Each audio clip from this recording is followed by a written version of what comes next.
بسم اللہ الرحمن الرحیم وبہ نستعین اما بعد۔ ایک مسئلہ یہ ہے، چوری کا مال خریدنا کیسا ہے؟ چوری کا موبائل، گھڑی، گاڑی یا گھر کی ضرورت کی چیزیں، پیٹرول، ڈیزل، کیروسین وغیرہ بہت ساری چیزیں، چوری کا مال خریدنا کیسا ہے؟ جواب یہ ہے، اگر معلوم ہی نہیں ہے کہ یہ چوری کا ہے تو نہ معلوم ہونا یہ ایک عذر ہے۔ آپ کو معلوم ہی نہیں ہے کہ یہ چوری کا ہے تو اس میں تو کوئی حرج نہیں۔ اگر شک ہو کہ ممکن ہے کہ یہ چوری کا ہو تو اس صورت میں پھر احتیاط کرنا، بچنا ہی زیادہ بہتر ہے، نہ خریدنا ہی زیادہ بہتر ہے۔ اور اگر یقین سے معلوم ہو کہ یہ مال چوری ہی کا ہے تو اس صورت میں ایسا مال خریدنا جائز نہیں ہے، ناجائز اور حرام ہے۔ اگر معلوم ہے یقینی طور سے کہ یہ چوری کا ہے، کٹنگ کیا ہوا ہے، کسی کے پاس سے چرا کے لایا ہے، یا جیسے ٹینکر وغیرہ جاتے ہیں اس میں سے ڈیزل وغیرہ چوری کر لیتے ہیں، معلوم ہے یقینی طور سے کہ یہ چوری کا ہے تو اس صورت میں اس مال اور اس چیز کا خریدنا بالکل ناجائز اور حرام، بلکہ حدیث مبارکہ میں تو یہاں تک ہے، من اشترى سرقة وهو يعلم انها سرقة فقد اشترك في اسمها وعارها، او كما قال علیہ السلام۔ مصنف ابن ابی شیبہ اور شعب الایمان کی روایت ہے، فرماتے اللہ کے نبی صلی اللہ علیہ وسلم، جس نے چوری کا مال خریدا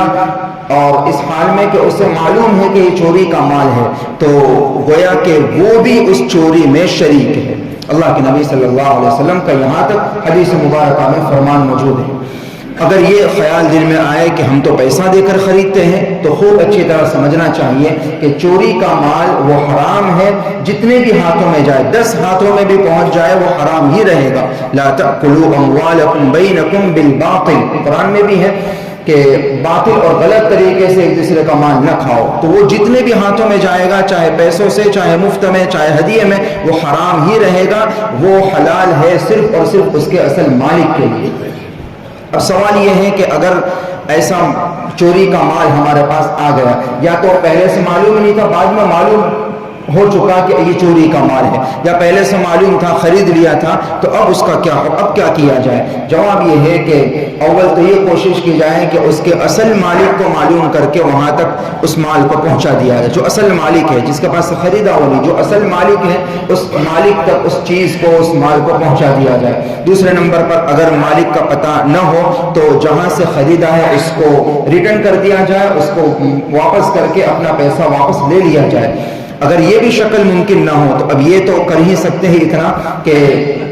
وہ چیز آپ استعمال نہیں کر سکتے، چوری کی خریدی ہوئی چیز بھی استعمال کرنا جائز نہیں ہے، تو اب آپشن یہ ہے کہ وہ پوری کے پوری چیز کسی غریب کو صدقہ کر دی جائے، وہ پوری کے پوری چیز چرایا ہوا، چوری کا خریدا ہوا مال کسی غریب کو صدقے میں دے دیا جائے اس اصل مالک کی نیت سے۔ یہ تو چیز اصل مالک کی، اس مالک کی نیت سے غریب کو صدقے میں دے دی جائے، یا اگر وہ چیز آپ استعمال کرنا چاہتے ہیں یا استعمال کر چکے ہیں تو حکم یہ ہے کہ اس کی پوری قیمت کسی غریب کو صدقے میں دے دیا جائے، صدقہ کر دیا جائے اصل مالک کی نیت سے کہ اس کا ثواب، چونکہ مالک اصل وہ تھا، اللہ اس کا ثواب اس کو عطا فرما دے۔ آپ نے جو پیسہ خرچ کیا تو ایک تو یہ ہے کہ آپ کی غلطی تھی